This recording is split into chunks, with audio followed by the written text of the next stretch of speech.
እነዚህ ሰዎች ትምህርት ቤት እንኳን ትምህርት ቤት ሊያስጠግኑ እንኳን የትምህርት ቤት አጥር ሊያሳጥሩ እንኳን ትምህርት ቤት የልማት ስራ ሊያሰሩ ትምህርት ቤት ድርሽ ያለ መምህር እና ስረስ የሚገሉ ሰዎች ናቸው።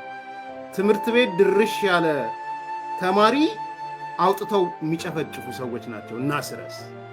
ይሄ እውነት ነው ውሸት ነው የምትሉ ከሆነ 1001 ሪፖርት ስላለ አሁን መተህ እነዛ ሰዎች የተሰበሰቡት ትምህርት ቤቱን አጥር ለመገንባት ነው፣ የትምህርት ቤቱን ለማደስ ነው ስትል መጀመሪያውኑ ትምህርት እንዳትማሩ ያለ ሰው እንዴት ነው የሚያሳድሰው?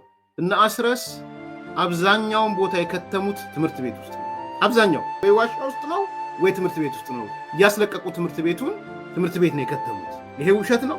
እነዚህ እና አስረስ እየተንቀሳቀሱ ያሉ ህዝቡ ውስጥ ነው። ህዝቡን ነው ሆስቴጅ ያደረጉት።